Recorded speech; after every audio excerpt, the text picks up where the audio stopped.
All right. Hi, everybody. I'm the Mayor Pro Tem. I'm going to take over for a few minutes until Mayor Garitano gets here to kind of try to keep us on schedule. So I don't have any comments or announcements because I didn't know I was doing this until a couple minutes ago. So I think we will start with our roll call. Mayor Garitano, Councilmember Bros, Councilmember Edens, Here. Councilmember Ottenberg, Councilmember Dodwell, Here. Councilmember Marshall, Councilmember Jaxi, Here. Councilmember Hopper, Councilmember Galani, Councilmember Preston, Here. Councilmember Mabry, Here. Councilmember Nyan, Here. Mayor Pro Tem Farmer, Here. Councilmember McCutcheon, Here. Councilmember Rambo, Here. Councilmember Crayons, Here. Councilmember Albers. Here. All right. Well, I don't have my little cheat sheet, so I'm going to try to do this the old fashioned way. That brings us to our 4 information items. Is there anything specific that we want to address on a information basis, Tom, or we just want to ask some questions? Nothing specific, Mayor Pro Temp.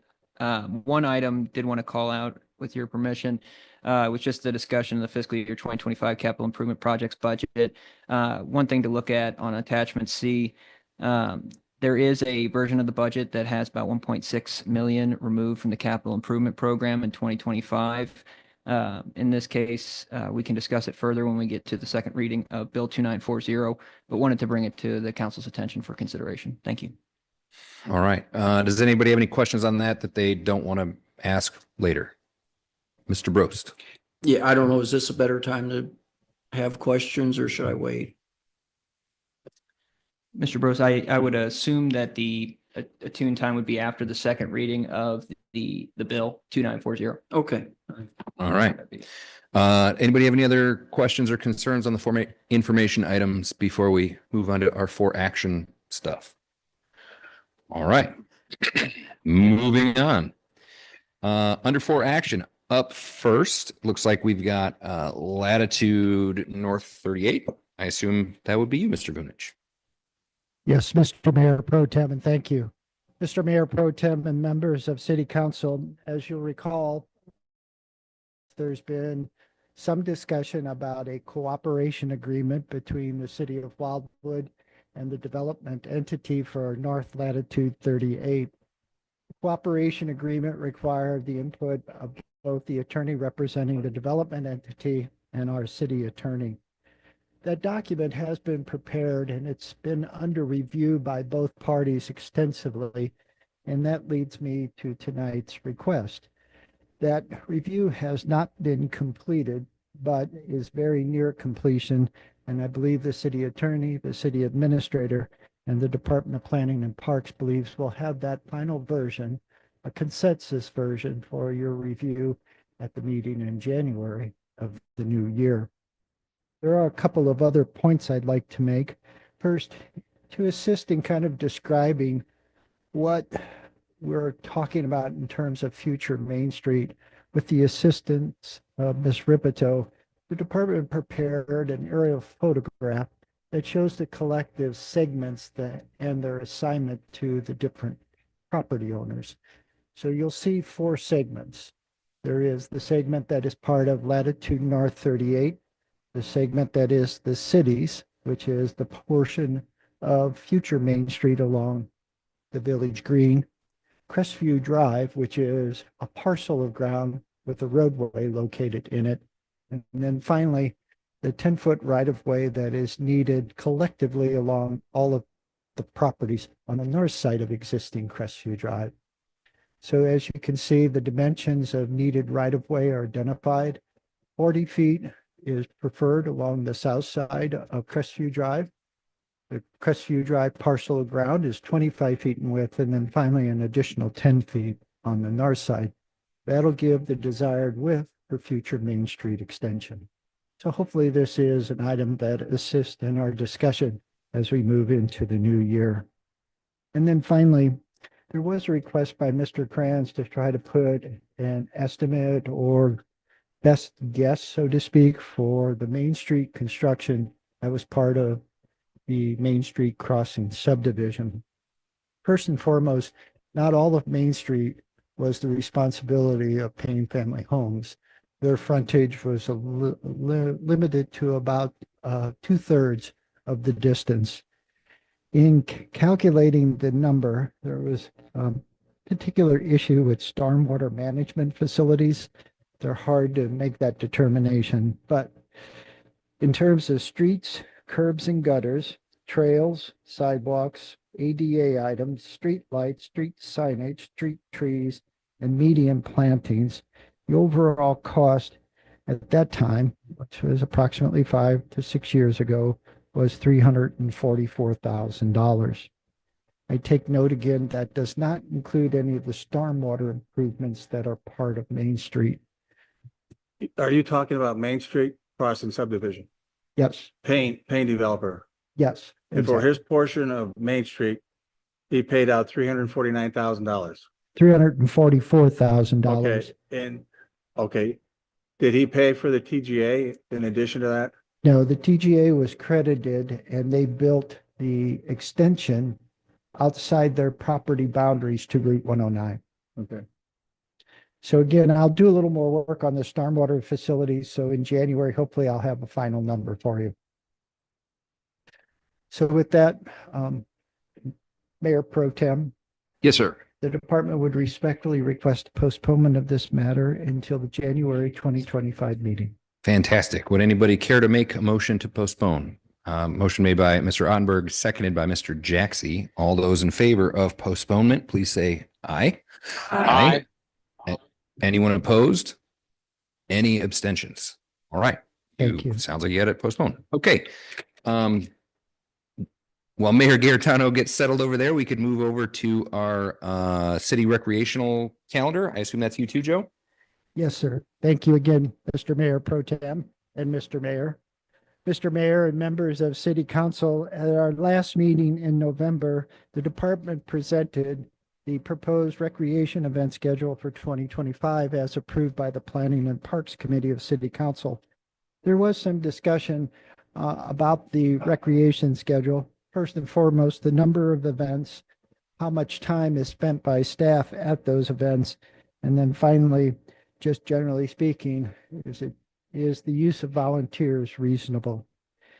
The department prepared a letter in this regard, and the letter summarizes a couple of key items. The first is the city hosts about 13 major events, approximately one per month. The extent of participation by hourly staff equated to about $12,000 for the entire fiscal year 2024. That amount is approximately $1,000 a month. The information provided by Department Administration, thanks to Mr. Lee, indicated that there's generally about 3 to 4 hourly employees that work at the event. All in all, it seems to the department that it's a reasonable amount given the hours associated with preparation, the event itself, and then breakdown and cleanup. The department would just note that in talking with other team members in the Department of Planning and Parks, as well as the Department of Public Works and Department of Administration, which all help, it does allow the city staff to basically meet the residents in a positive environment. Oftentimes ours is more of a formal relationship, so it's nice to just meet people like that and get to talk in a less formal setting. It does foster the development of community. It ensures the safety of the events is never compromised. First and foremost, it gives us firsthand feedback about the events because we're right there to hear it when people are talking about it or bringing it to the city tent. It reflects a commitment on the part of our city council and all city boards, commissions, and employees to our residents. And it does allow us to make the events better because we see the problems and the things that we should do differently. So with that, I would note that generally the events are fun too, so we kind of enjoy being there.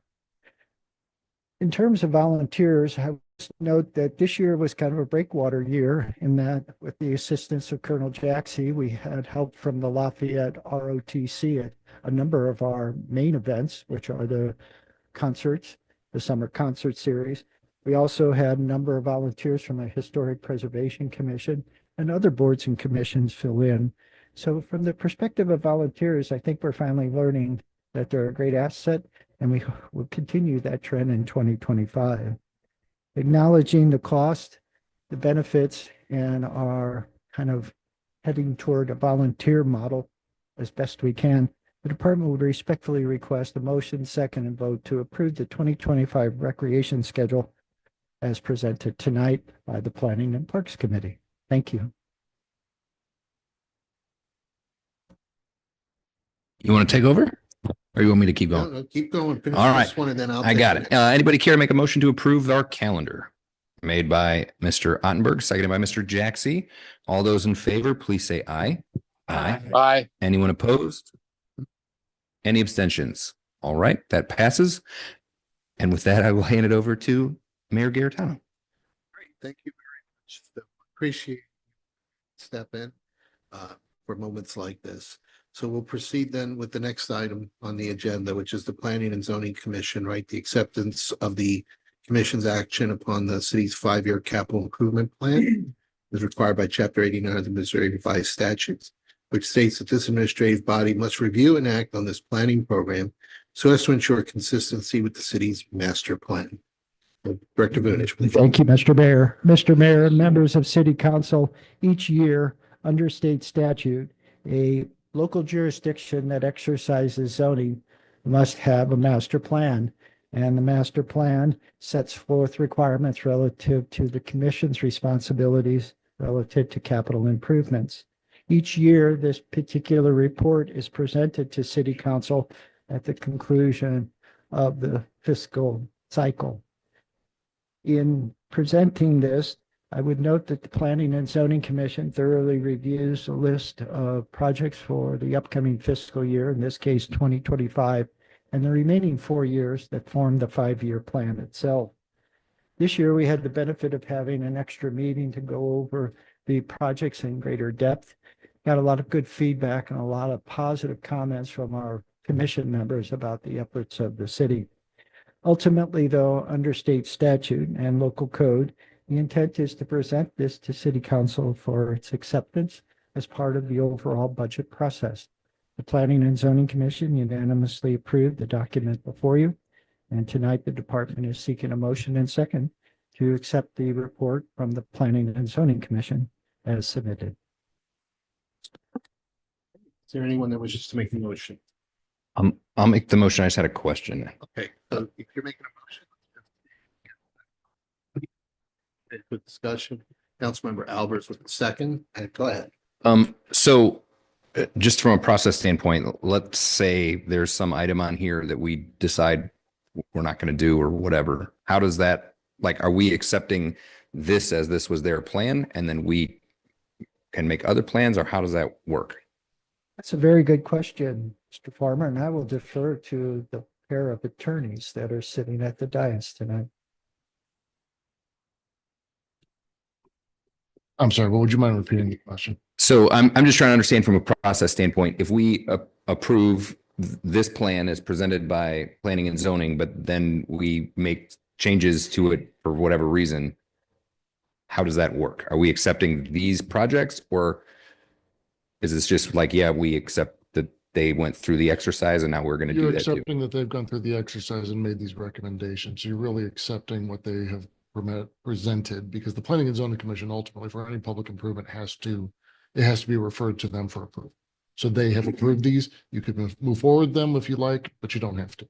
So if there's an item on here and like, we'll approve this, my motion would be to approve this in general, assuming that some people would like to have some conversations about specific items, maybe not today, but down the road, and then we can alter those things then. Absolutely. Okay, then I'm happy to make the motion.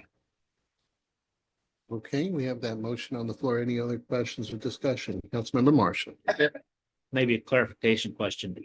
We have a 5-year plan then from planning and zoning, council accepts it. But then great opportunity comes by and we jump in and we move something in year 1 or 2. That doesn't have to go back to planning and zoning until we do the next annual review.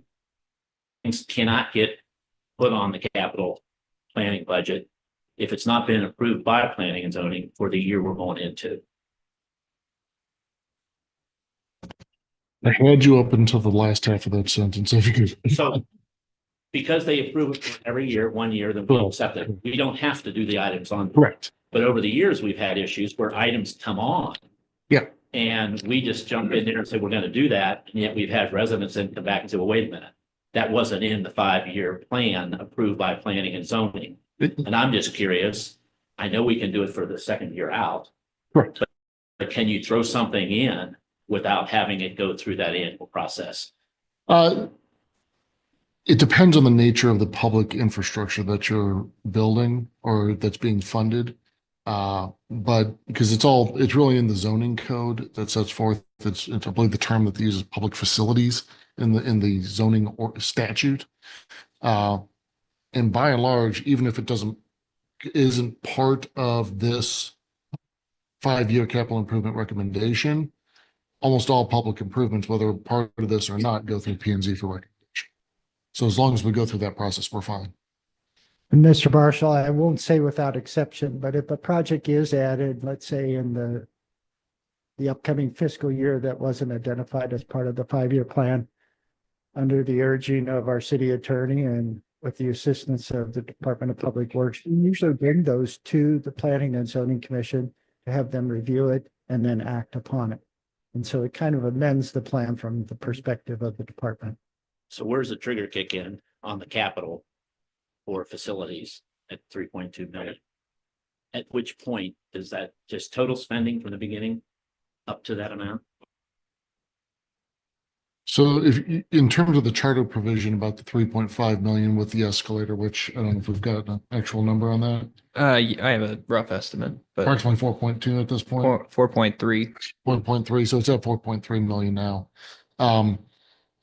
Once you've identified a project and you're going to use city funds for that, so it's got to be city generated taxes or fees, before you can make those expenditures, you got to get voter approval. And it's for the totality of the project. You can't parcel it out with, phase 1, phase 2 and say, oh, those are 2 different projects. So does the wireless internet money that's been spent previously go against the internet? It does not, because it was not city revenues. It was ARPA funds. No, I'm sorry, the ARPA fund, they're different, but the money that was spent by the city is 100% city funds doing wireless for 5-6 years. Is that? A much longer period of time than that. That's why I have so many gray hairs, but You have something to complain about. The short answer is I don't know the extent of those expenditures. But I would just do a quick assessment. I think we spent somewhere around 350,000 over the course of all those years. Obviously, it's a much less expensive process, but certainly doesn't provide the service we're now offering to our rural residents and hopefully residents in phase 2. Any other questions or comments from the council? Thank you. Right, seeing none, we do have that motion on the floor. Those in favor, please say aye. I don't think we got a second. We did, Councilmember Albers, I believe, was the second. Or was that?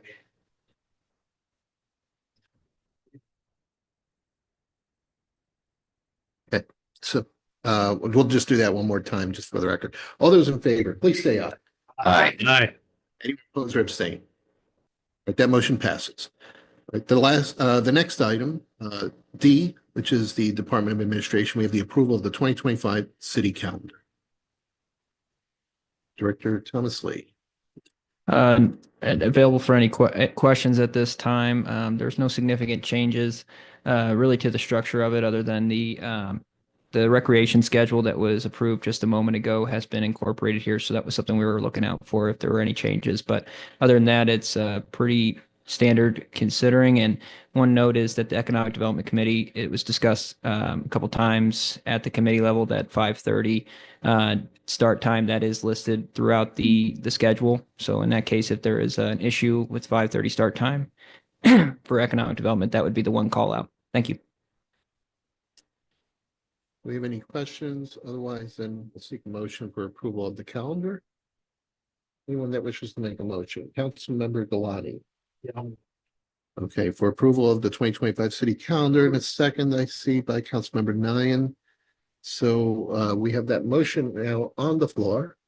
Any other questions on the city calendar? Right, seeing none, all those in favor, please say aye. Aye. Or oppose or abstain. Right, motion is approved. The next item on the agenda is E, the executive closed session. So at this time, we will look for a motion to move into executive closed session according to our agenda, RSMO 610.021 subsection 1.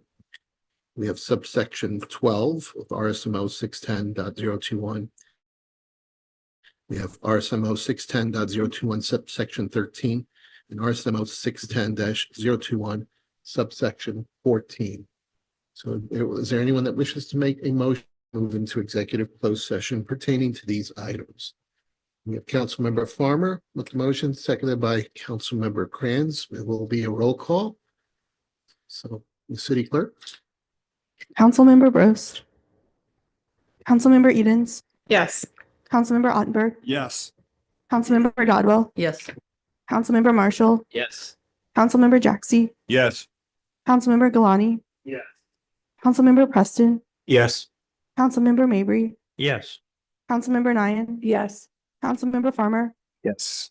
Councilmember McCutcheon. Yes. Councilmember Rambo. Yes. Councilmember Kranz. Councilmember Albers.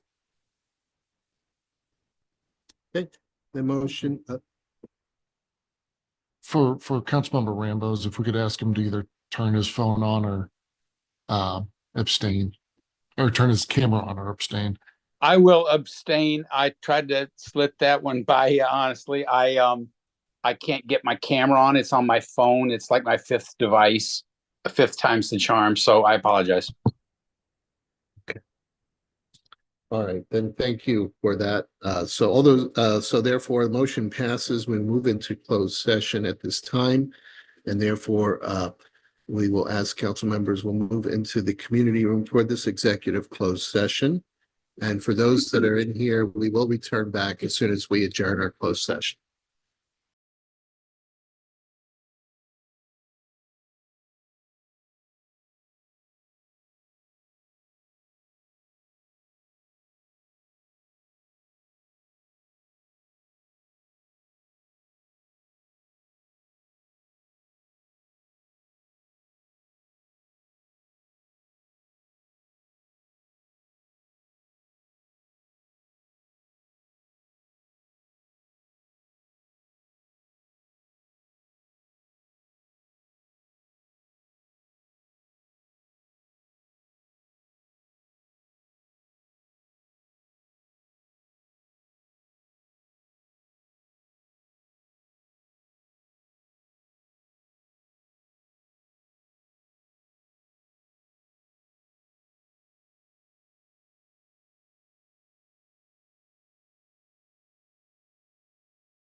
I think we have just about everyone here. So since we do have to continue the work session, I will ask if someone can make a motion to adjourn the work session until after the close of the regular meeting.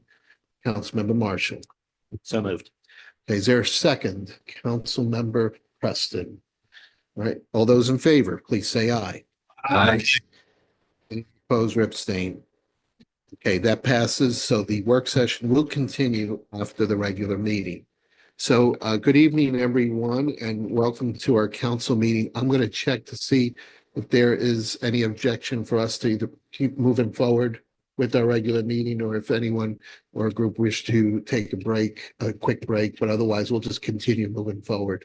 Okay, so seeing none, welcome everyone to our Monday, December 9th council meeting.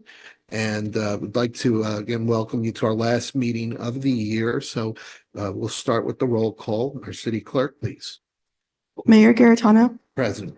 Councilmember Bros, Here. Councilmember Eden. Here. Councilmember Ottenberg, Here.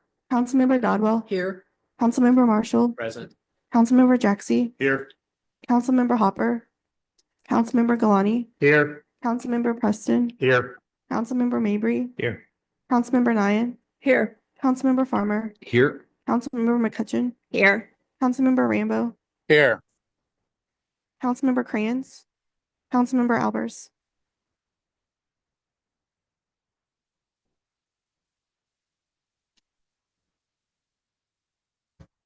And welcome everyone. We'll move to the next part of our agenda, which is the Pledge of Allegiance. And we have Troop 677 that's here. So we'll ask everyone to please join us in the Pledge of Allegiance by standing if you're able to do so.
Color guard.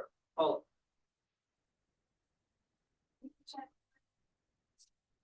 Allegiance to the flag of the United States and to the republic which stands one nation under God, indivisible, with liberty and justice.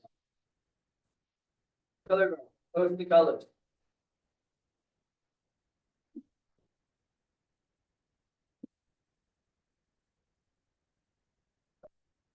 Thanks.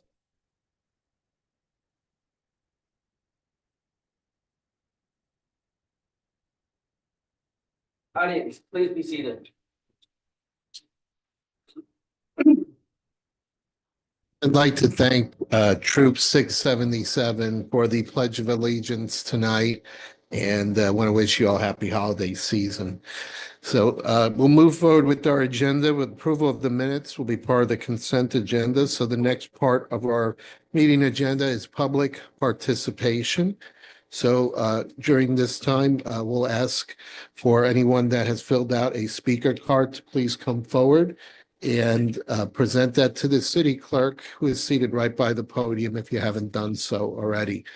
And when your name is called, then you'll approach the podium and state your name and ward.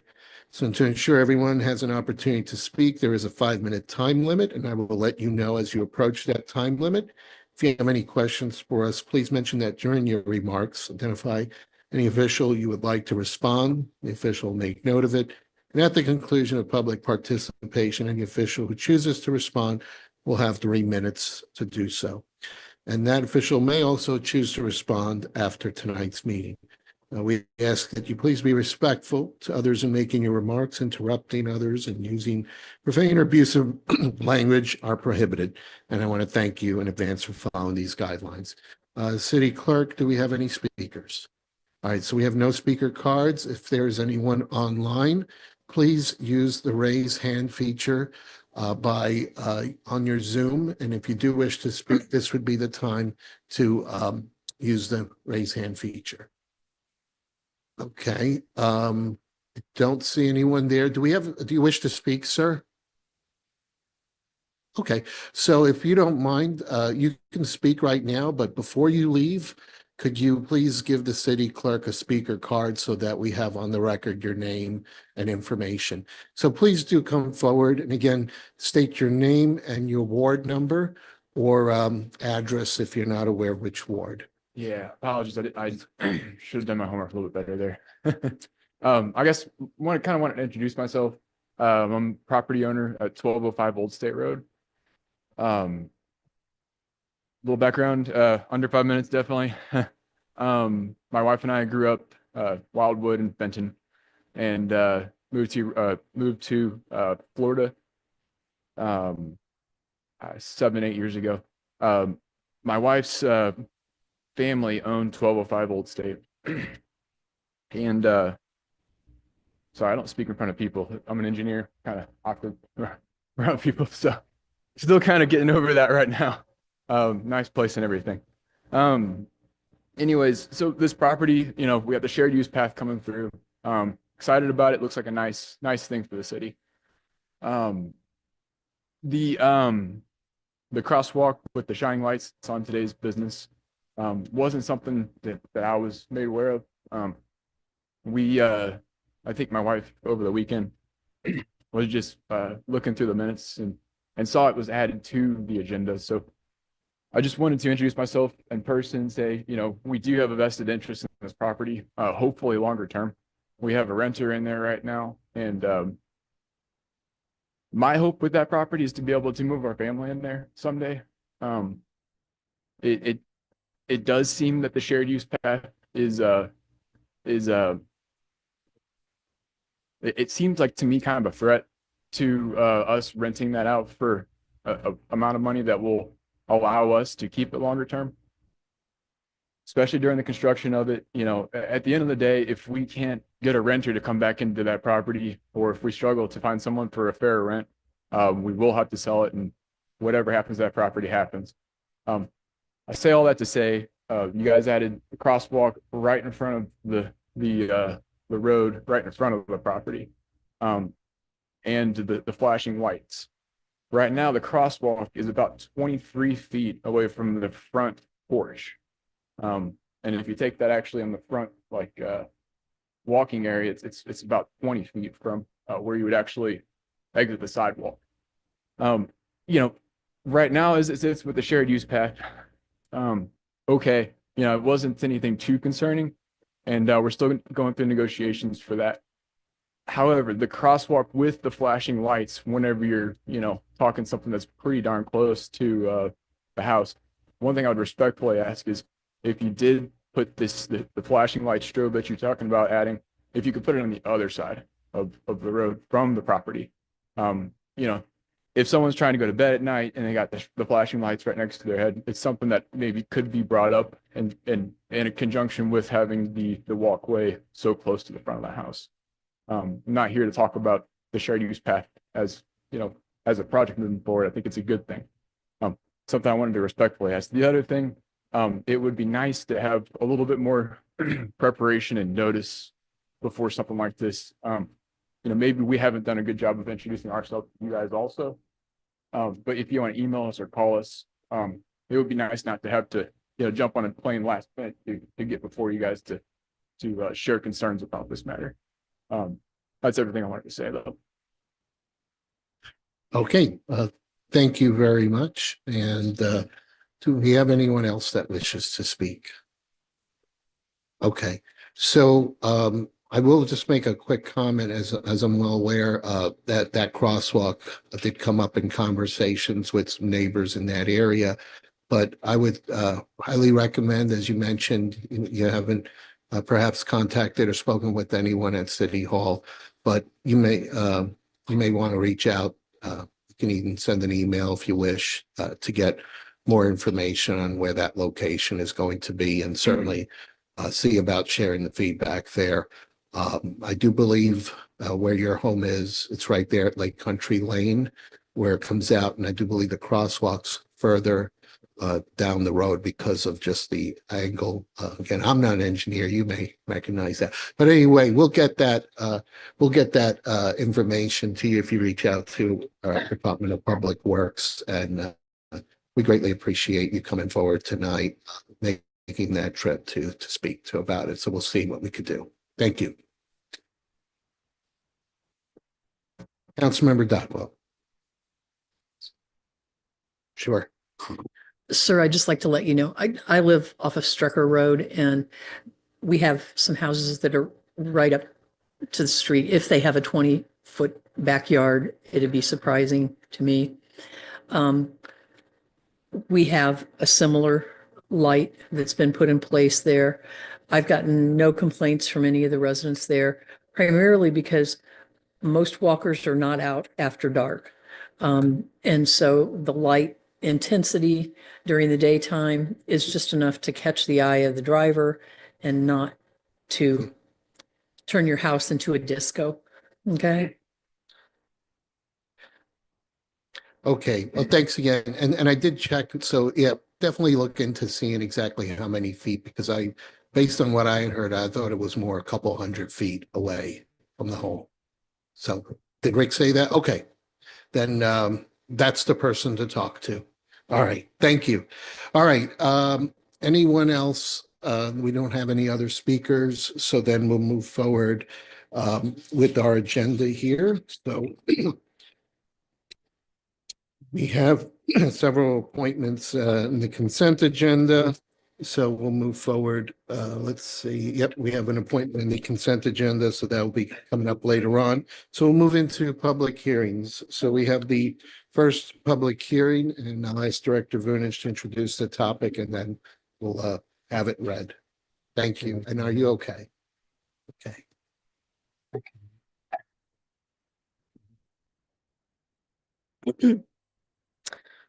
A response to a communication from Christopher Degens, Fisher and Frickel Homes, which is dated September 4th, 2024, regarding PZ 26, 27, and 28-23, Fisher and Frickel Custom Homes, The Point at Brightleaf, R4 7,500 square foot residence district with a planned residential development overlay district, PRD, street addresses 17100, 17130, and 17150 Taylor Road, and 2346 State Route 109, St. Louis County, locator numbers 23V140245, 23V140218, 23V140162, and 23V140227, which seeks a modification to the existing site-specific governing ordinance for this residential development to increase the number of allowable single-family detached dwellings and associated lots from the approved number of 30 to 34 in total. The City Council, as part of its final action regarding this matter, reduced the number of allowable lots from that recommended by the Planning and Zoning Commission. The petitioner is now seeking this increase in the lot totals based upon proposed modifications to the previous design components relating to them. Thank you, Megan. Thank you. Director Vunich, please. Mr. Mayor, members of the City Council, the Planning and Zoning Commission had prepared a report relative to this particular matter. That report was postponed on a couple of occasions. During that period of time, during the postponements, the petitioner, Fisher and Frickel, and city employees met to discuss the reduction in lots. Ultimately, Fisher and Frickel was able to develop a design that was suitable for the 30-lot approved planned residential development and overlay district ordinance. So tonight, Fisher Frickel, the petitioner, is respectfully requesting this matter be withdrawn. Great. So you'll be looking for a motion for tonight? If there are any public comments, and at the conclusion of public comments, yes, the department would respectfully request a motion and second to withdraw this matter. Thank you. Okay. So at this time, we'll see if there are any public comments. Okay, and no speaker cards submitted here in the room. I'll ask again, if you are online watching by Zoom and wish to speak, please use the raise hand feature regarding this public hearing item. Okay, seeing none then, we do not have any speakers. So Director Vunich, anything else you wish to add? No, sir. I did see a schematic of the plan, and the difference in the development is the perimeter lots that would ultimately face out toward Route 109 and Route 100. They have been increased in size, and a different model will be used there than what is in Village E of the existing subdivision villages at Brightleaf. The existing model has very much a craftsman style architecture. So I think it's going to be a really nice addition to the project. Well, thank you for that. So is there anyone that wishes to make a motion for the withdrawal of the request? Councilmember McCutcheon. Is that a motion? Okay, Councilmember Marshall with the second. So we have a motion on the floor. Any discussion regarding the withdrawal of the request? Yes, Councilmember Krantz.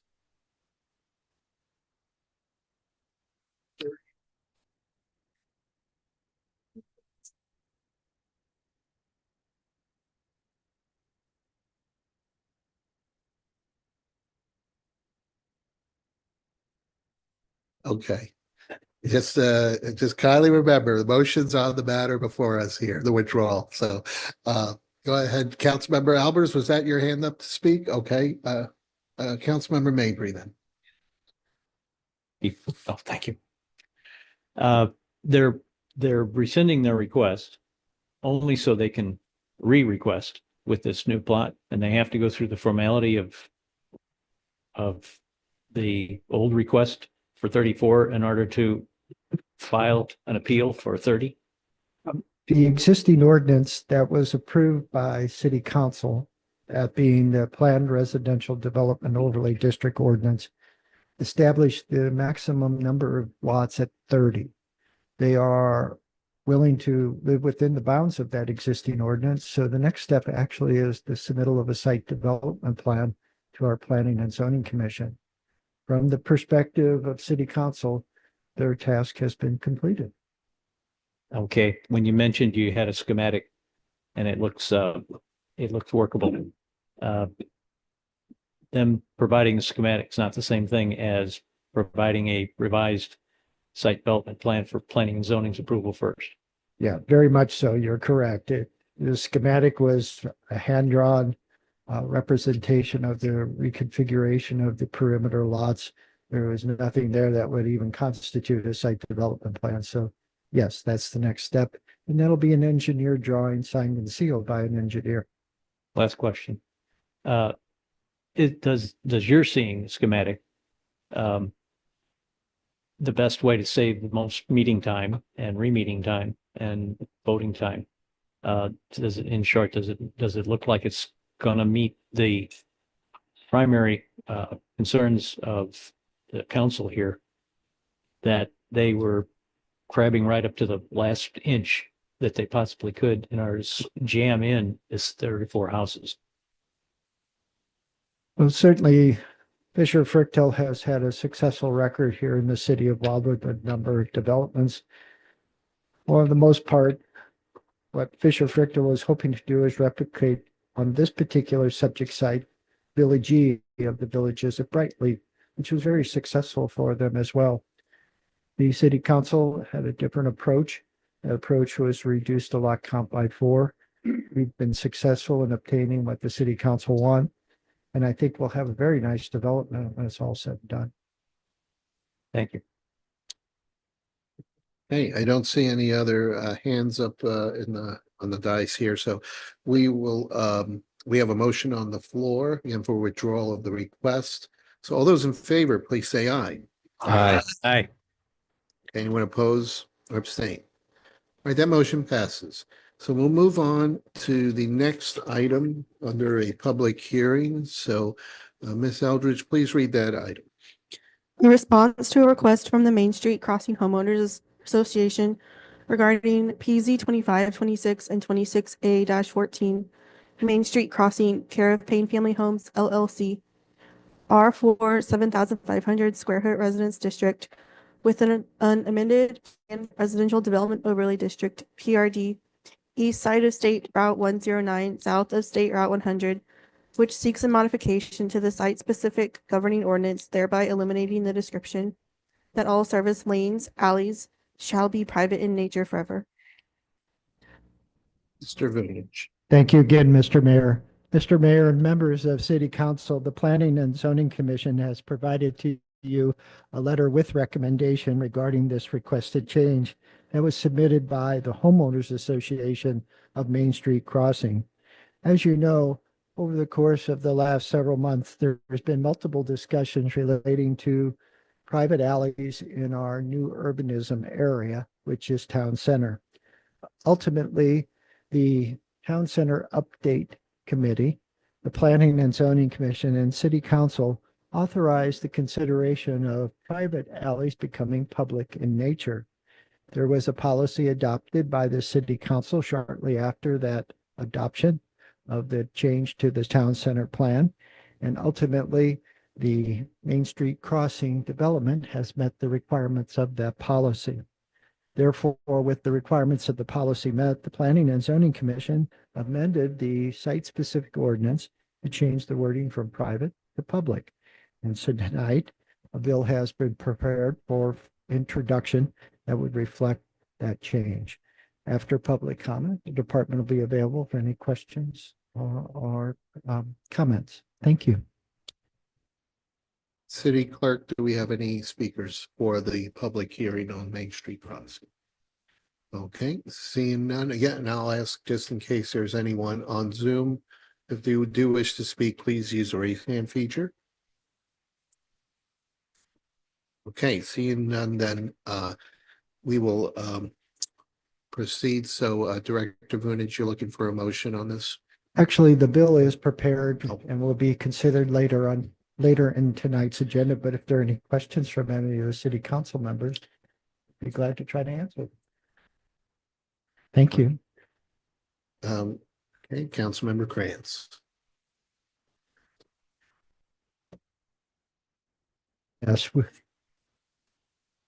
Yes, the department will, from this point forward, will ensure that any reference to alleys will be from a public perspective. You're welcome. All right, thank you. Okay, we'll move on to legislation, unfinished business. Mr. Mayor. Yes. Oh, sorry. Go ahead. Thank you kindly. I'll owe you 50 cents. 2 quarters. I read a message from the fire marshal. Has the city any zone enforcement needs or wants to enforce the no parking both sides of the road, since it sounds like the main road is too narrow for 2 sides of the road, which compromises and threatens the first responders' ability to respond. It sounds like there's no signs where they need them.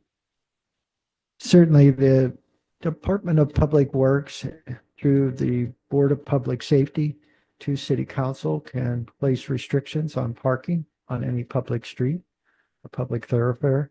So as we move forward with the acceptance of the final improvements and releases of escrows, that'll be under consideration.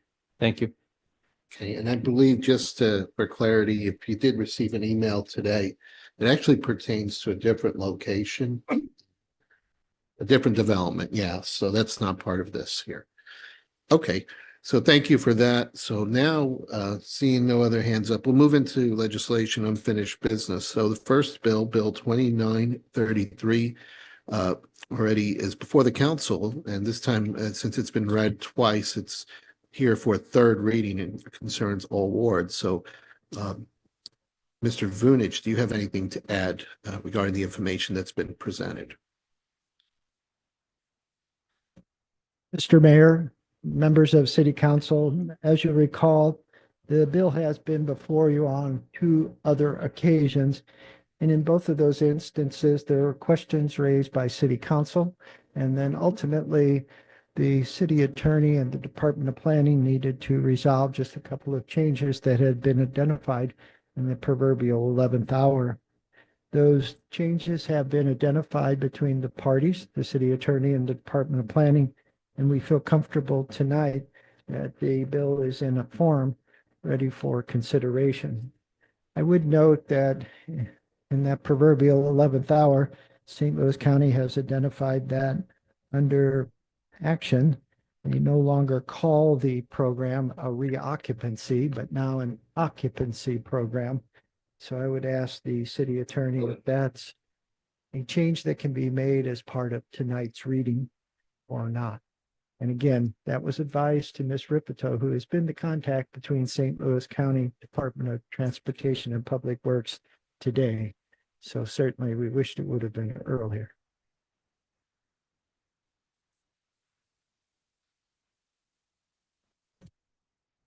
I don't have any issue with that amendment after the second reading. Thank you. Okay, so thank you for that. So we do have Bill 2933 on the floor for discussion. Do we have any discussion on this bill? And seeing no hands up, then Ms. Eldridge, please call the roll for final. Do we do an amendment after the roll? After the second reading. Okay, Then yes, a motion to amend the bill to change references to reoccupancy simply to occupancy. okay. So we do need a motion there to amend the bill. Is there anyone that wishes to make an amendment? Councilmember Ottenberg is making the motion. I see Councilmember Jaxi was the second hand I saw go up there. So is that an amendment as stated by the city attorney? So any discussion on the amendment?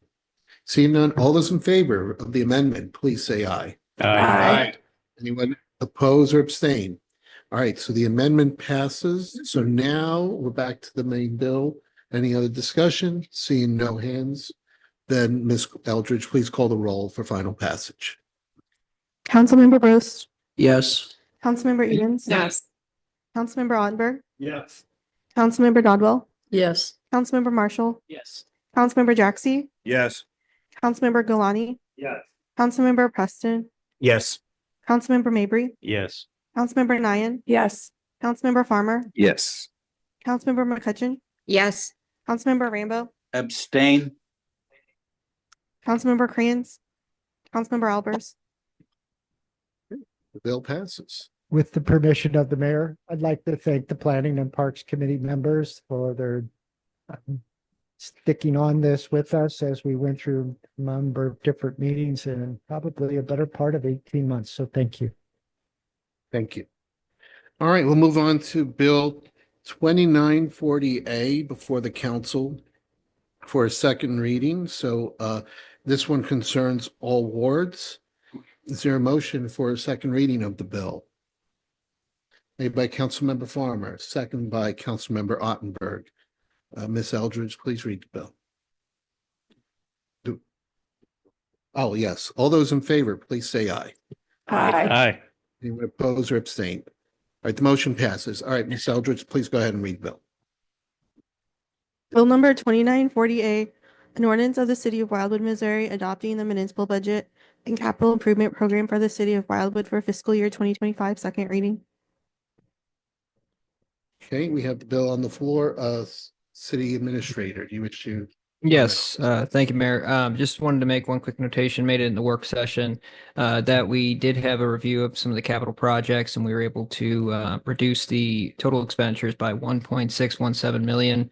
And in this case, if that was something that the council would like to entertain in lieu of, we would recommend 2 readings tonight of Bill 2940A, which has been done, and then a motion to swap out Exhibit A for the Exhibit A provided in the report during the work session. But the department's available for any questions. Thank you. Okay, so do we have any questions? If not, we'll seek a motion as the City Administrator just said.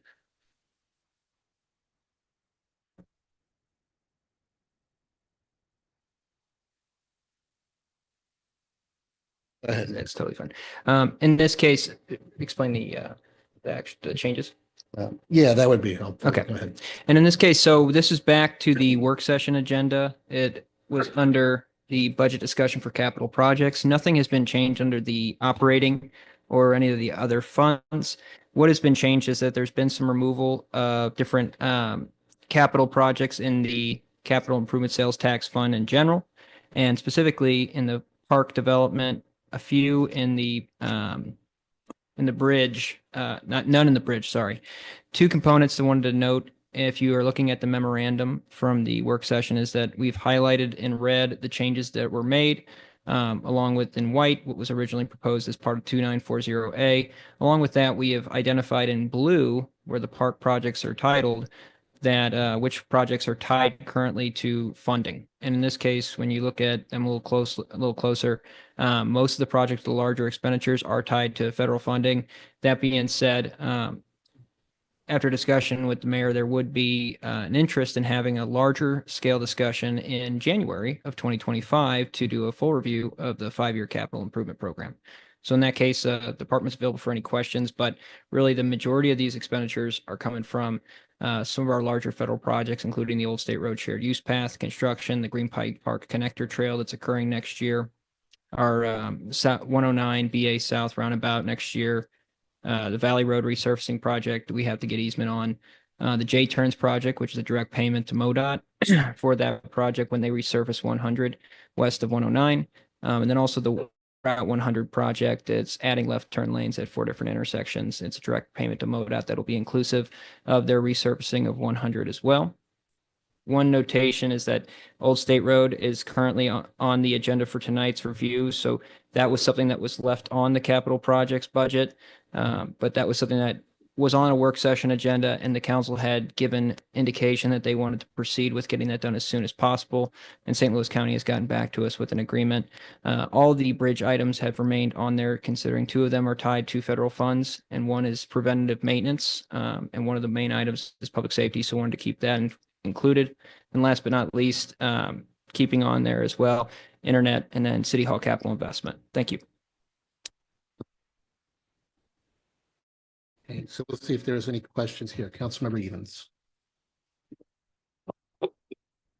Okay, so I appreciate some of the proposed budget reduction. I like the way it was presented. Because it was proposed initially as a balanced budget, but then I know we had some change orders that we knew were coming in for like Village Green and other things.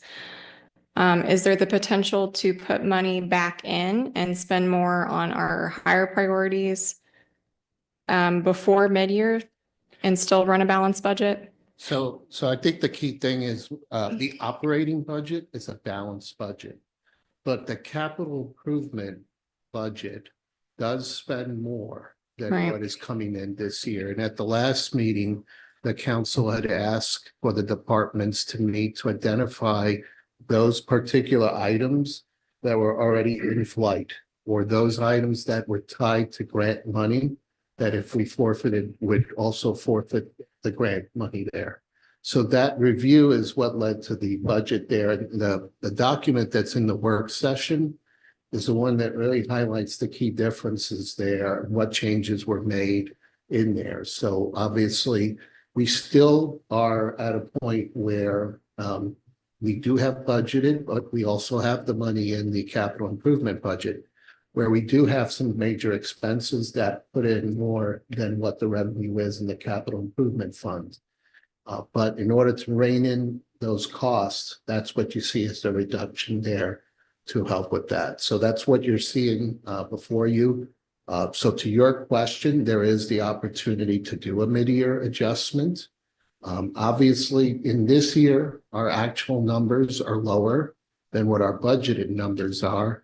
And I think typically that's what we've been seeing, because what happens is the actual execution of the work takes resources and isn't always accomplished in the year that it's planned for. So therefore, let me just wrap that up. That's where you'll see that in the numbers for the 2024 year. But there's the 2025 is what we're discussing. So Councilmember Edens, I'll let you finish. And then, yes, to answer your question, there is the opportunity to do mid-year adjustments. Anything else that you wish to add, and then let you follow up with a question. In this case, I just wanted to add, excellently worded, Mayor, and the main thing would be having that discussion with the full council. The department did not want to, obviously removing, but more so pushing back to 2026 because we didn't want to remove projects without council input. So the plan would be to have a little bit more of a longer form meeting to review that 5-year capital improvement plan and then try to get it reoriented towards the strategic goals. Yeah, so Councilmember Brost and I, we really asked for this type of a chart. I appreciate it. I was a part of this discussion in Public Works. My concern and my hang up with pushing this forward as an amendment tonight is just simply line item 40-490-15. And it was a reduction in the watershed erosion budget. Councilmember Farmer and I are the only 2 council members that sit on that. And so we have we're carrying the burden of what the scope of work looks like now and in the future. And at the Public Works meeting, my thought process was to reduce other line items and then increase the watershed budget. So to have it reduced, the last meeting that we had, we were trying to increase the scope of work with USGS, and the comment made back to me was, well, we don't know if we have money to study that. So I get not having money to maybe build a pickleball court, which is a nice thing, but doesn't have to be done tomorrow. But when you're talking about spending on money that tells us where to put engineering projects, it's a 2-year study that is part of planning tomorrow today, and I don't have the money for that. I can't sleep well at night. So I guess my question is, can I amend the amendment to push the watershed erosion capital improvements budget right now back to the original allocated amount before this gets adopted as a full amendment? I think Director Vunich came up. Maybe do you wish to kind of explain a little bit the reasoning or thought process behind how that can be accomplished? With your permission, Mayor, I'd like to at least give the perspective of the department that participated in the meeting where that amount was reduced. As you know, Ms. Edens, more so than most, we have a number of items that the Watershed Erosion Task Force has identified over the years. Principally, we have the detention basin analysis and ultimately a retrofit of those. We have the 2 projects in Cox Creek, which are still priority projects, one on Evergreen Forest Court and the other Islands of Wild Horse. And now also we have the Stormwater Management Master Plan. That plan, based upon an EPA template, is a key component to receive grant funding both from the federal government and state government in the future. The department felt that from the perspective of current status, we can begin the Stormwater Management Master Plan. We can conclude the engineering started with the detention retention basins and their retrofit, and at least begin one of the 2 projects in terms of design and engineering. And I say one of the 2 projects because, as you know, Metropolitan St. Louis Sewer District has now listed Evergreen Forest Court as a priority project for their funding that's coming from their new fee or tax, however they do. So it's not as much money as we all would like, but I think we can make 2025 the launch pad to get it all done, either as we 6 or through 2026. I guess my question is because getting the all done doesn't include any design engineering plans for Anniversary Park, which we own. That's That's where I'm seeing the gap is we have other projects that we know that we're not doing any work on because there's no money earmarked. So couldn't we use money for design on that? Well, certainly, but the triple meander, just given its cost, which was collectively, the triple meander was the cost of the 4 other priority projects. The Watershed Erosion Task Force, and I'll defer to the chair of that, Mr. Farmer, made a decision to try to get something started so that people, our residents, would see that we're just not sitting at the dais talking about projects. We're actually identifying them. And we're actually out addressing problem areas. If we tried to do the triple meander, that's a project that it now probably would exceed $2 million, given all the circumstances related to inflation, et cetera. And we're also facing something I'm sure Mr. Brown expected, but with so much money now flowing into state projects on our roadway system, engineering firms and contractors, when we do get bids, they're seemingly much higher than they used to be.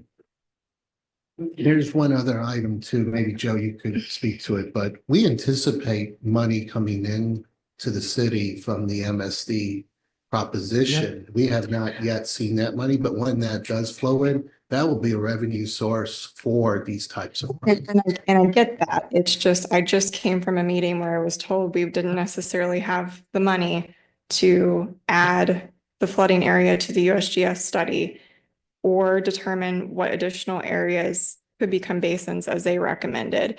And we don't have any money budgeted to add the designs or engineering specs so that when other money comes available, we're ready to go. So I guess what I'm just seeing is because we've had to nickel and dime, we have these really big projects that it's like they're completely off the table and other things are moving ahead because they're less money. But together collectively, those other things add up to just as much. And that's why we have a sense that our priorities are skewed because we couldn't spend the 2 million over here, but we bought 8 things for the 2 million over here, but we really wanted to get this done. So I'm not trying to be critical. I'm just trying to make sure that I'm building a safety net so projects that no one's coming to save us on don't fall through the cracks. And seeing a line item for our top 2 priority as a budget reduction feels like that to me. Well, I certainly understand that. And obviously, between the efforts of the Watershed Erosion Task Force and then again, city team members, we've tried to identify other funding sources. They're few and far between. We've had at least some money set aside each of the last 2 years with the legislature in Jefferson City, which was vetoed by the governor. And we're going to keep trying, but as far as the department's concerned, if we can get things started, get a foothold, and then at mid-year, if things are a little different, then come back and talk about potential alterations. But at this stage, we need the engineering report completed on the detention retention basins, which I've been promised will be done by the end of this year. We need to get the stormwater management master plan underway. And we need to coordinate with MSD on the 2 projects that we're doing, one of which the fund. If we can pre-fund it, then I could come back to city council and say, if we pre-fund it, they'll reimburse us. So that's a win. So there's a lot of balls in the air. And I like to think that with Mr. Farmer and you and the rest of the members of the Watershed Erosion Task Force, we can do a good job to make it work. Thank you. Okay. Councilmember Bros, then you have your hand up. Yeah, I just, I don't have any particular items, particularly. I mean, I could, but my comments I want to make are probably more general, and things that we have probably over the years have talked about, and we continue to talk about them. I think first and foremost, we should have this first draft by on September 30th. We shouldn't be talking about it now. I mean, this is a fire drill. It's not good management. So I don't know what the process would be to maybe get that as a rule or ordinance or something, but this budget in particular. Now I know at the admin, I don't recall if we've done it here. I know I've brought up, I know there was discussion, I think, to go down this path, but was to actually come up with some quantitative methods on what our reserve should be. And I know Tom Lee participated in it. I think we had some good points to start with. I don't know if we've made any progress, but I haven't seen anything. So we really don't have a baseline. I don't think we have a problem right now with respect to our baseline. I think our operating problems are going to be 10, 15, 20 years out because of the decisions that we may make today. And that's my biggest concern. So one is we need to come up with something better than 25% of our operating budget.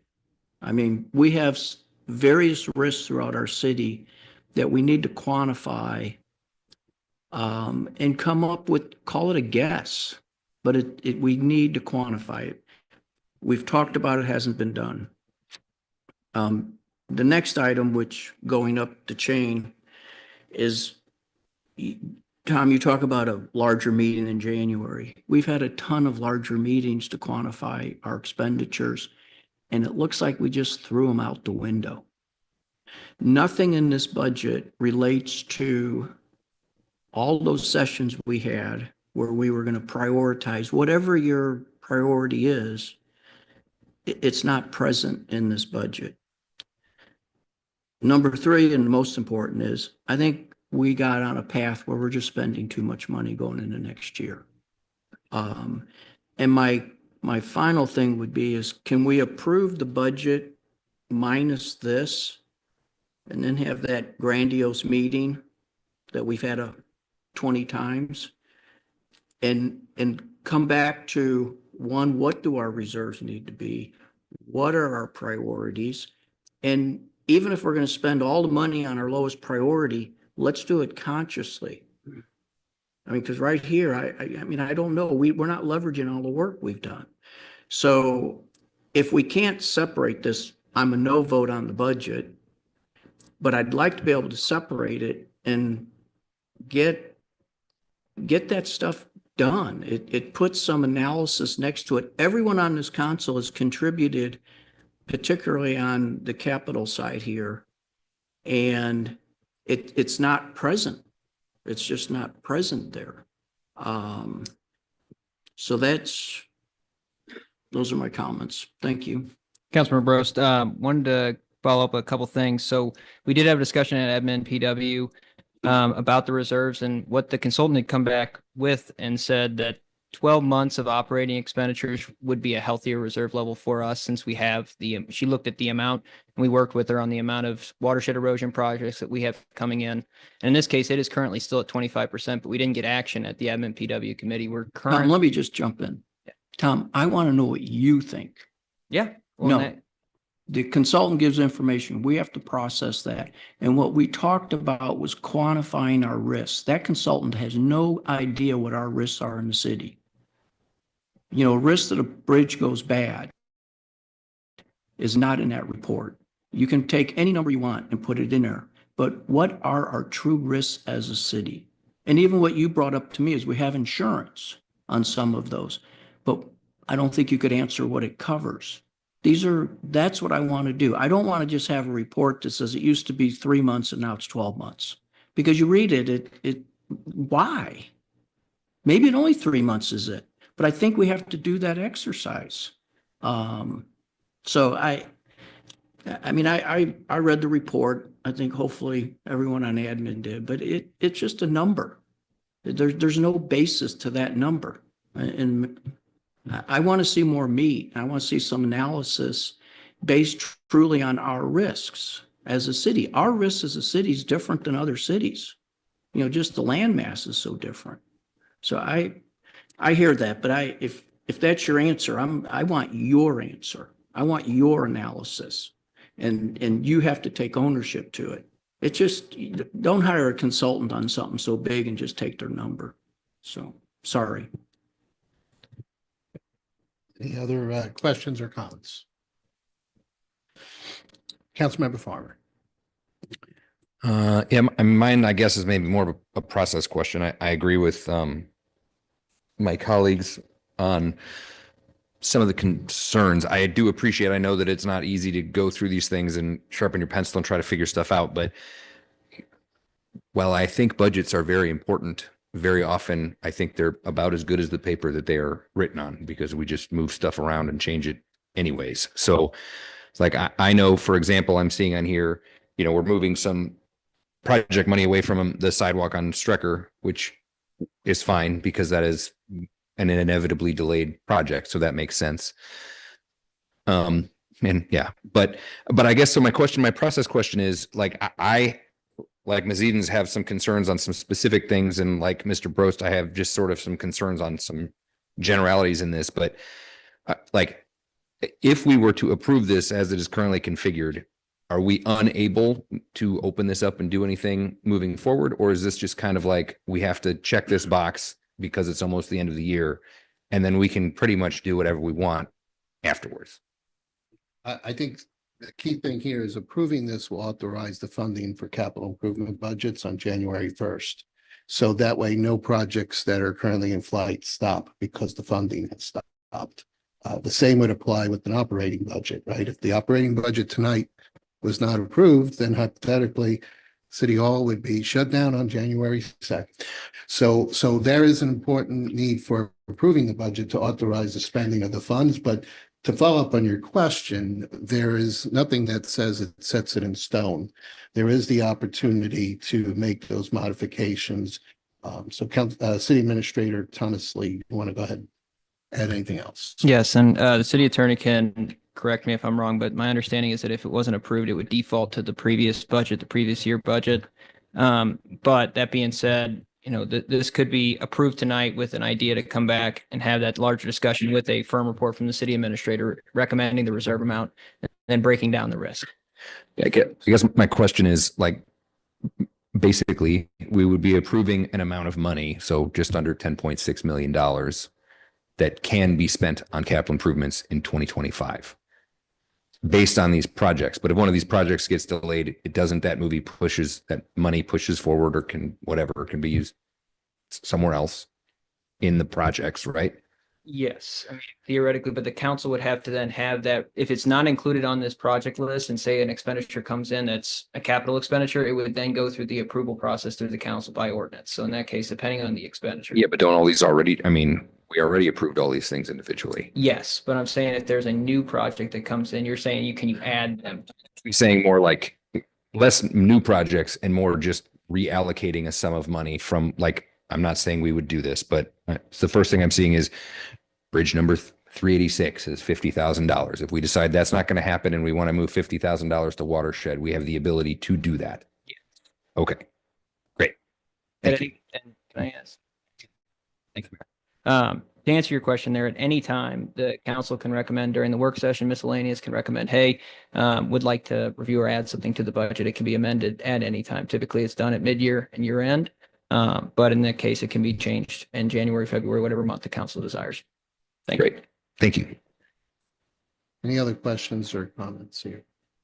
So I just want to expand a little bit on the discussion that I had here. So obviously difficult decisions that have to be made here, but it has to be done with your input. And so certainly there's some opportunities to adjust as needed. What I discussed with the city administrator is that after the holiday, that we do bring the council together to have a meeting, to pull together the information regarding the priorities. I also feel it's important that when those priority discussions are being made, that we look at what costs are involved versus eliminating the cost aspect of it, because I think that plays a big part into determining what's important. Looking at this capital improvement budget, 3 to 4 of the largest items represent half the budget of the capital improvement budget. So we have some major big ticket expenses coming up in the year that have been mentioned already here, which take up a big portion of it. And also, we have applied and, in a good way, we've been successful that we receive grant money for projects, but it then ties us to delivering the work. And as I had a conversation with Councilmember Brost a while back, sometimes just because you get money may not be necessarily the right idea to still move forward with something. So we have to look to see when we're doing these grant applications that we're truly putting our energy around the priorities. Our capital improvement revenue is under what you see here, which is the expense of 5.4 million. So it's important that we look at trying to make sure that we have a sustainable path going forward. We've been blessed that we do have funds, but we have to make sure we find that right balance there. So I do think we will, after we have that discussion in January, which is my hope that we get that scheduled, where we can sit and go through it, identify, realign on those priorities, and make sure we move forward here. All right, anything else before we move forward here? So, City Administrator, you had mentioned there was one either amendment or change that you were asking for. Could you restate that? Yes, thank you, Mayor. In this case, the report that was submitted tonight for the work session, there is a separate exhibit, which would be an attachment. The motion would be recommended tonight to adopt the attachment under the work session report in lieu of the attachment that was included for the Bill 2940A as originally presented. So that would be an amendment. Yes, that's correct. Okay. So at this point, then right here, we have Bill 2940A for the council for a second reading. So can we get, do we call for a motion on the second reading already or not? Okay, we did. Thank you. So therefore, we've had discussion on that. So this time would be appropriate then to do that amendment. Is that correct, City Attorney? Okay, so anyone that wishes to make the amendment that the City Administrator recommended, this would be it. Again, if you want to restate that. The motion would be to requesting the capital improvement sales tax fund budget and the budget that's encompassing it that was included with the for information report, the discussion under capital improvement budget, the tonight in lieu of the budget that was originally proposed under the Bill 2940A. So in this case, it was the budget before. Anyone have any questions regarding that? If not, do you wish to make an amendment? Councilmember Dodwell. I'll approve, or I'll make the motion, but I'm going to ask that the city administrator go in and he date the footer with the correct dates on things so that we know what we're looking is a revision and not the initial proposed budget. Are you talking? On the page number. Yes. Councilmember Dowell definitely can do that. Are you talking about though the budget that is provided under the actual bill title itself? No, I'm talking about the budget Under budget discussion? under the work session Okay. discussion, Yeah, we can do that. because that's what you want to move forward for the capital budget for 2025, correct? That is correct. And I would like some wording somewhere that indicates that we have the ability to make adjustments to said allotments at the discretion of the city council in 2025, should we choose so. Certainly.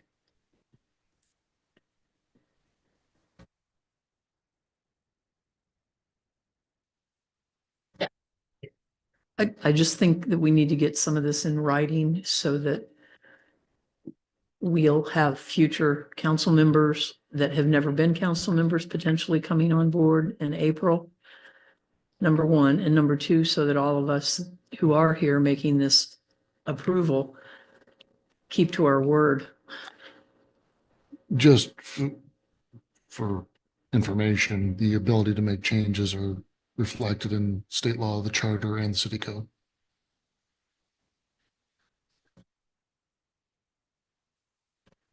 Thank you for that. Is there a second that anyone that wishes to make a second? Councilmember Farmer. Second. So we have the motion on the floor for the amendment. Any discussion on the amendment? All right, seeing none, all those in favor, please say aye. Aye. Anyone oppose or abstain? Okay, we have 2 oppose. All right, the motion passes on the amendment. So now we're back to the main, to the second reading. So if there isn't any other discussion, Ms. Eldridge, please call the roll for final passage. Councilmember Edens, No, I'm gonna be a stick in the mud. Councilmember Ottenberg, Somewhat reluctantly, yes. Councilmember Dodwell, I'll say yes, but I'm going to be fighting with a few folks in 2025. Councilmember Marshall, Yes. Councilmember Jaxi, Yes. Councilmember Galani, Unconditional, yes. Councilmember Preston, Yes. Councilmember Mabry, Yes. Councilmember Nian. Yes. Councilmember Farmer, Yes. Councilmember McCutcheon, Yes. Councilmember Rambo, Abstain? Councilmember Crayons, Councilmember Albers, Councilmember Bros, Conditional no. Okay, so in that case, then the motion then soon passes, right? All right, thank you for that. So we'll move on to Bill 2941 before the council for a second reading and concerns all wards. We have a motion for the second reading of Bill 2941 made by Councilmember Farmer and seconded by Councilmember Nian. Ms. Eldridge, can you please read the bill? Oh, that's right. All those in favor of the motion there to read the bill, please say aye. Aye. Anyone oppose or abstain? All right, Ms. Eldridge, please read. Bill number 2941, an ordinance of the city of Wildwood, Missouri, authorizing the mayor to negotiate and execute an amendment to the police service agreement with St. Louis County, Missouri, and approving the 2025 police service cost sheet as an addendum to the police service agreement, second reading. We have Bill 2941 before us here. City Administrator, do you have anything you wish to add? Yes, thank you, Mayor. So in this case, the the bill that's in front of us tonight was incorporated into the budget based off the recommendation from St. Louis County Police Department regarding the reduction in force by 2 officers, not affecting any of the beats.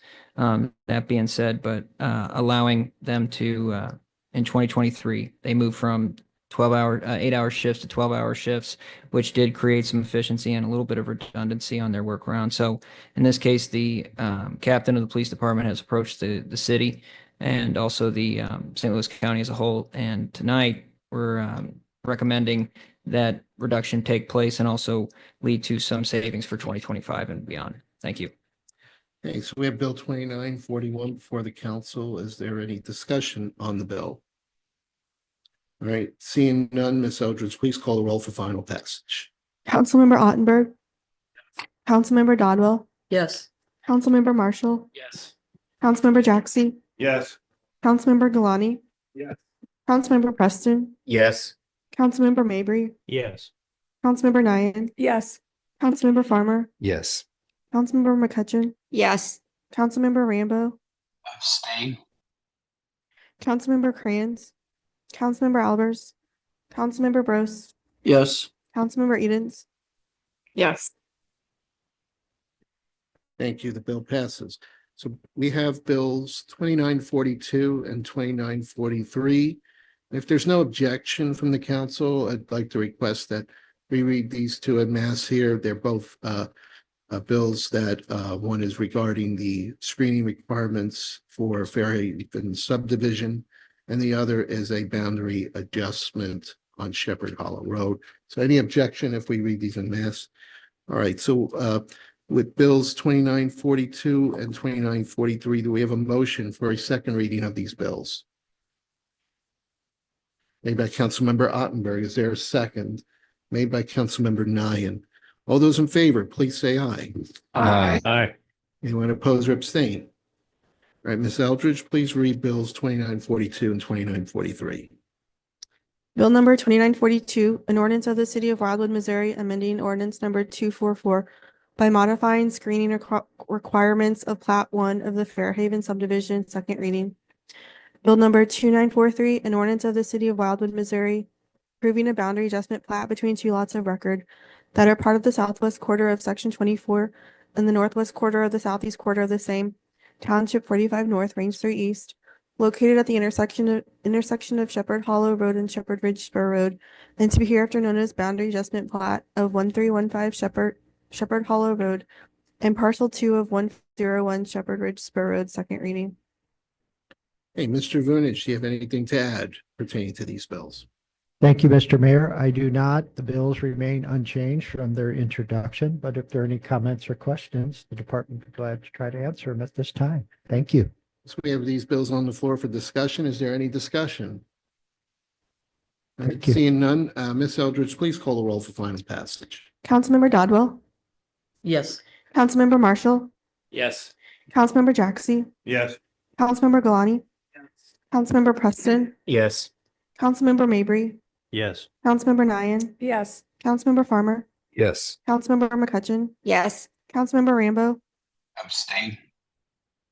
Councilmember Crayons, Councilmember Albers, Councilmember Bros, Yes. Councilmember Edens. Yes. Councilmember Ottenberg, Yes. Bills 2942 and 43 pass. So now move on to Bill 2945 for the council for a second reading. It concerns all wards. Is there a motion for the second reading of Bill 2945? Made by Councilmember Edens and seconded by Councilmember Farmer. All those in favor, please say aye. Aye. Anyone oppose or abstain? All right, Ms. Eldridge, please read Bill 2945.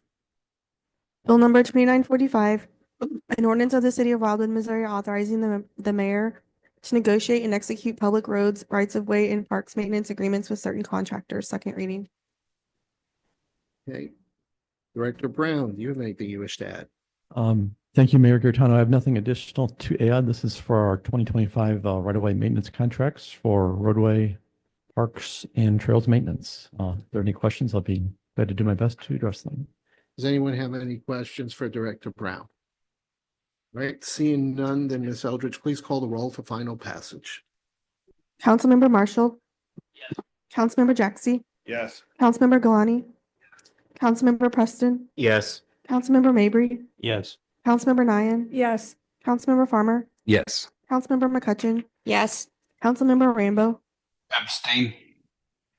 Councilmember Crayons. Yes. Councilmember Albers. Councilmember Bros. Yes. Councilmember Edens. Yes. Councilmember Ottenberg. Yes. Councilmember Dodwell. Yes. Okay, so we have now under new business several bills, and I'll again ask if we have any objection to reading these en masse. I do understand there's a bill here, 2953, that has to be tabled until after 2954 has been read twice. So I'm assuming we'll move that from reading it en masse. Is that correct, City Clerk? Okay, so therefore, if we have it, I'll check to see if we have any objections. Bills 2947, 2948, 2949, 2950, 2951, and 2952. Do we have any objections in reading them en masse? All right, seeing none, then I'll look for a motion for the first reading of these bills, and Councilmember Edens has made the motion and a second by Councilmember Galani. So is there a motion for the first reading of the, we have the motion on the floor for a first reading. So all in favor, please say aye. Aye. Any oppose or any abstain? All right, Ms. Eldridge, please read those bills. All of them from 47 all the way up to 52. So 53 is excluded.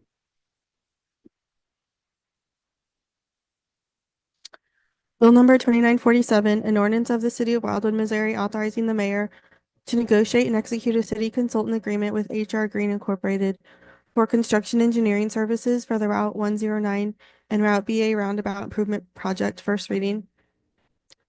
Bill number 2948, an ordinance of the city of Wildwood, Missouri, amending ordinance number 2730 by increasing the total authorization amount of the city consultant agreement with Intuition and Logic Incorporated to complete the design of a new shared use path on Old State Road. First reading.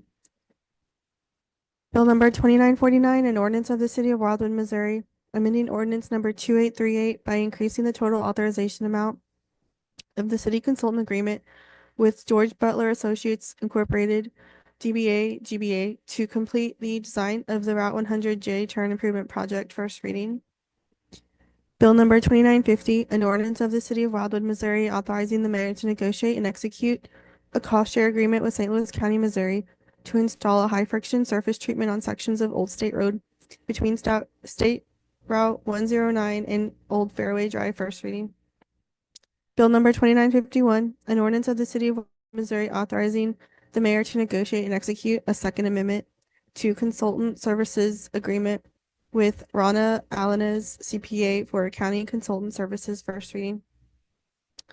Bill number 2952, an ordinance of the city of Wildwood, Missouri authorizing the mayor to negotiate and execute an agreement with Tyler Technologies Incorporated for the licensing, maintenance, support, and cloud hosting of accounting software, first reading. Thank you. So I'll ask if Director Vunich or Director Brown have anything that they wish to add to the information that's been provided. So Director Brown, you want to come forward?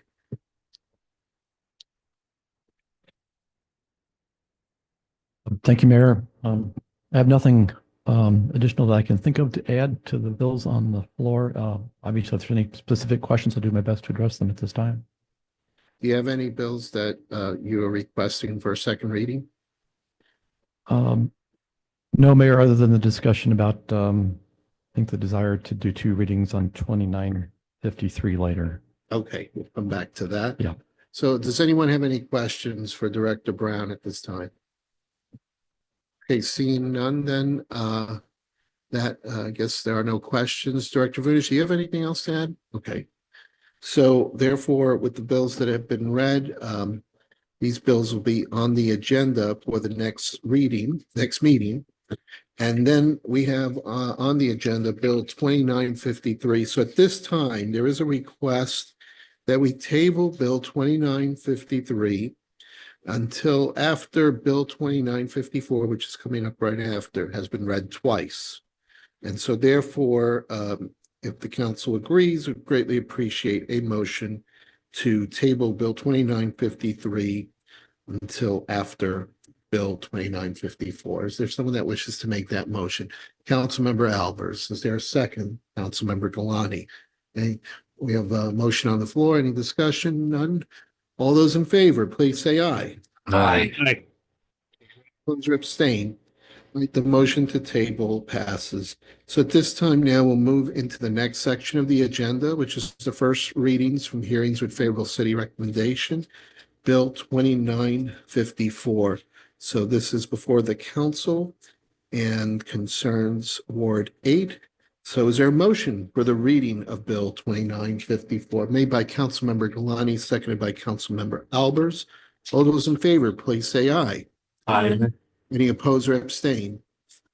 All right, Ms. Eldridge, please read Bill 2954. Bill number 2954, an ordinance of the city of Wildwood, Missouri, amending ordinance number 2204 by allowing the current private alleys to be accepted for public maintenance purposes by the city, consistent with the Planning and Zoning Commission's recommendation report dated October 7th, 2024, first reading. Okay, Director Vunich. Thank you, Mr. Mayor. Mr. Mayor and members of City Council, at tonight's meeting, during the public hearing portion of the agenda, the Department of Planning presented the Planning and Zoning Commission's recommendation regarding a change to the site-specific ordinance. The change, for all intents and purposes, changes the alleys from private to public, and this bill reflects the recommendation contained therein and is for consideration tonight. Thank you. Any questions? So therefore, we do have that request. So for second reading on this bill, and Director, do you have anything else that you wish to comment? Yes, Mr. Mayor and members of City Council, given the time of year and the maintenance required with snow and ice, the department would respectfully request a second reading of this particular bill to allow the site-specific ordinance to be amended, which would then open the door for consideration of acceptance. Thank you. Is there a motion for the second reading? Moved by Councilmember Albers, seconded by Councilmember Kalani. All those in favor, please, for the second reading, please say aye. Aye. Anyone oppose or abstain? All right. Again, any other discussion? Seeing none, then Ms. Eldridge, please call the roll for final passage. Oh, you have to read it again. Thank you. Bill number 2954, an ordinance of the city of Wildwood, Missouri, amending ordinance number 2204 by allowing the current private alleys to be accepted for public maintenance purposes by the city, consistent with the Planning and Zoning Commission's recommendation report dated October 7th, 2024, second reading. Okay, now that we have the bill that is read, again, and any discussion? Don't see any hands up. So at this time, Ms. Eldridge, now please call the roll for final passage. Councilmember Jaxi, Yes. Councilmember Galani, Yes. Councilmember Preston, Yes. Councilmember Mabry, Yes. Councilmember Nyan, Yes. Councilmember Farmer, Yes. Councilmember McCutcheon, Yes. Councilmember Rambo, Abstain. Councilmember Crayons, Councilmember Albers, Councilmember Roast, Yes. Councilmember Edens. Yes. Councilmember Ottenberg, Yes. Councilmember Dodwell, Yes. Councilmember Marshall, Yes. Okay, thank you. That passes. Moving on, we do have one resolution under the consent agenda, and that leads us now into the consent agenda. Oh, wait. Oh, yes, 2953. Thank you. Then we have to go back. Okay, so now we have Bill 2953 before the council for a second reading. Is there a motion for a second? Oh, first reading. All right. We have Bill 2953 before the council for first reading and concerns Ward 8. Is there a motion for the first reading of the bill made by Councilmember Galani, seconded by Councilmember Albers? All those in favor, please say aye. Aye. Anyone oppose or abstain? All right, Ms. Eldridge, please read Bill 2953. Bill number 2953, an ordinance of the city of Wildwood, Missouri, accepting certain alleys and rights of way within the subdivision known as Main Street Crossing for public maintenance, first reading.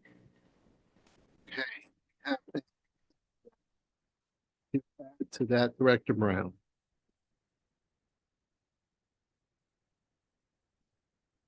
Mayor Gaetano, thank you. The only thing I would mention is that the passage of Bill 2953 does require us to follow up with the instrument of dedication. So there is a separate document that will need to be recorded and executed with the HOA. That does not require any council approval, but it is an additional step. So it will be the department's intent to begin, if it's required, snow removal operations in the alleys among approval of 29 of this bill.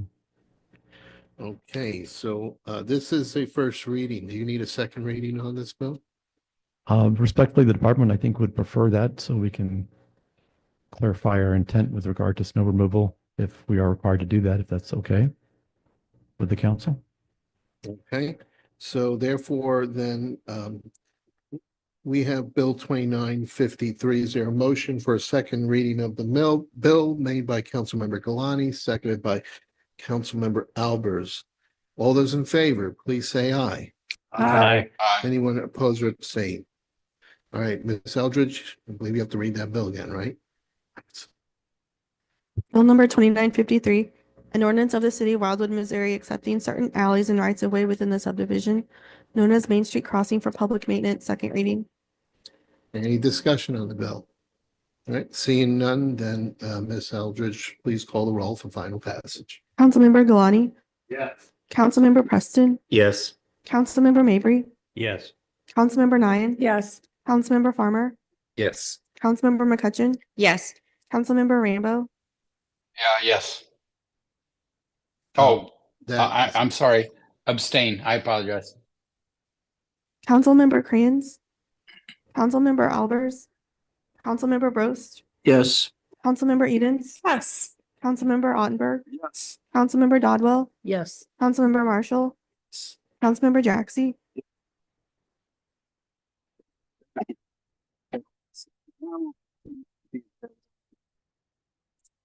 consent agenda. Is there any objection to moving forward with the consent agenda as it is presented?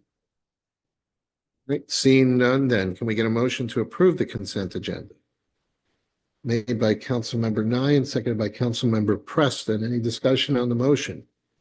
Right, seeing none, all those in favor, please say aye. Anyone oppose or abstain? Right, the motion passes.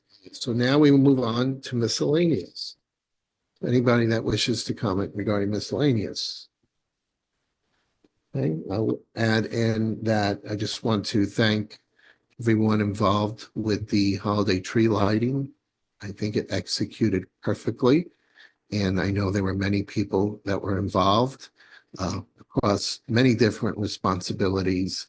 And so from the selection of the tree to the coordination and the lighting, I understand the staff did some of the lighting work as well this year. And to all the folks participated in there.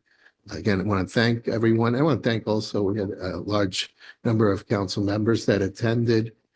It's just amazing how far this has come along. It truly brings the spirit of Wildwood together.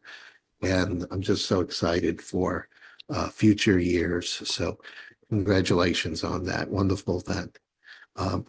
Being that this is our last meeting of the year, I do want to thank you for your, all your service this year to our council here, as well as to all our staff, the members of the public who have been through our meetings. I want to thank you for your engagement and participation. And I want to wish you all a very happy holiday season and a happy new year. So with that, we do, if there's anything else, Councilmember Edens usually have, something to say after a treat. I would like to just thank those of us that did remember to wear our holiday garb, and Santa is watching those of you that did not. That's all I have to say.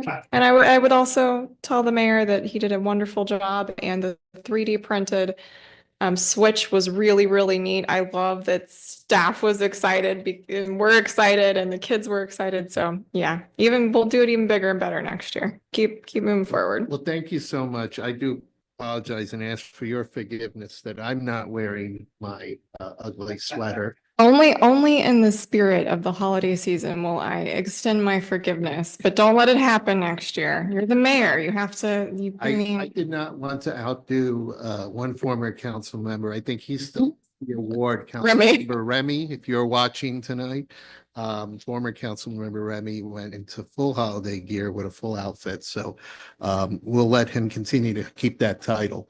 So seeing none, then I will seek a motion for adjournment of the main meeting. However, we will take a quick break and then we are resuming our work session, which is where we left off in the executive closed session at that time. So is there a motion to adjourn the main meeting? Made by Councilmember Marshall, seconded by Councilmember Jaxi. It's non-debatable. All those in favor, please say aye. Aye.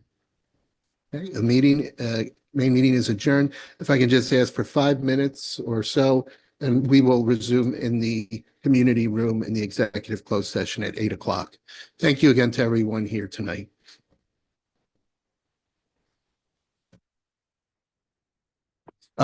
Yes, yeah. So is that okay? So therefore, I do have a special request. We do have a receive and file item, and out of respect for a member of the public who is here related to that item, Director Vunich has informed me if we could do that before we go back into executive closed session. So with that, then do we need a motion to reopen the work session? Motion. So if I could seek a motion to open the work session, made by Councilmember Dodwell and second by Councilmember Kranz, then we are back in there. And do we need to get a motion to change the order of the work session agenda? Or because we were in the executive and that is, Well, yeah. you also adjourn this. So we can take this up. Okay, so therefore, back to the work session. I'll let Director Vunich get that started here. Thank you, Mr. Mayor, and thank all of you. I know you wanted to take a break, but again, these will be done very quickly. The first item tonight is a report from the Planning and Zoning Commission regarding Sprint Spectrum.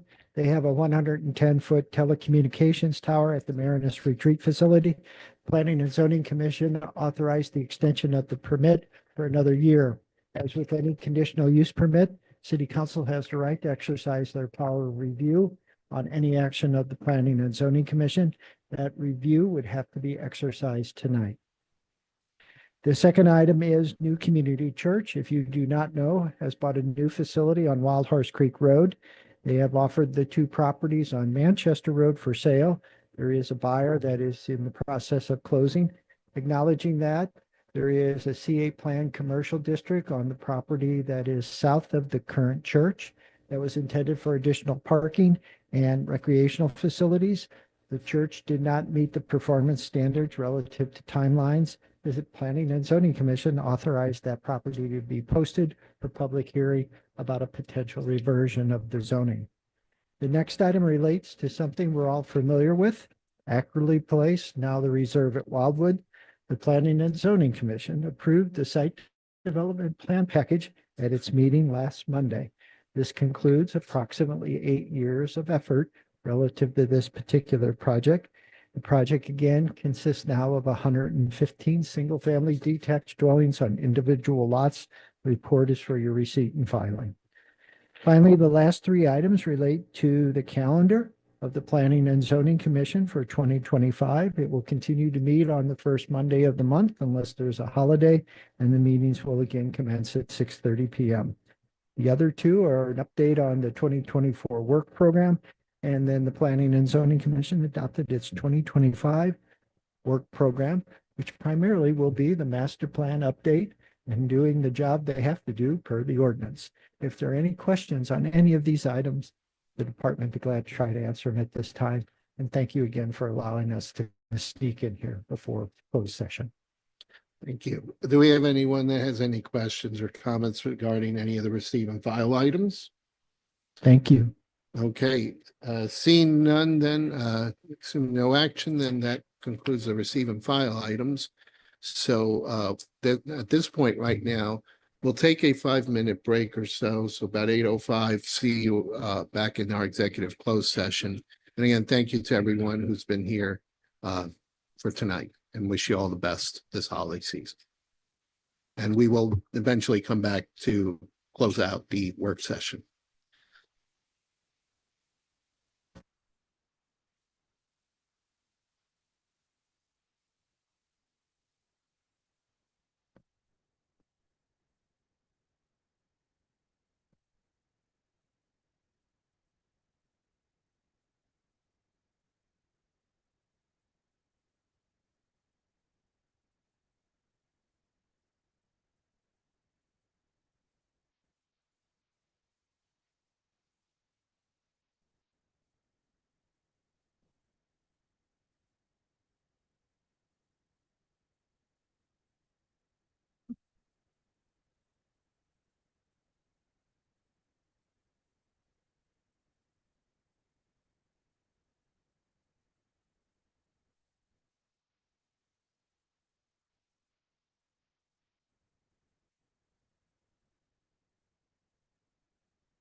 Okay, so thank you, everyone.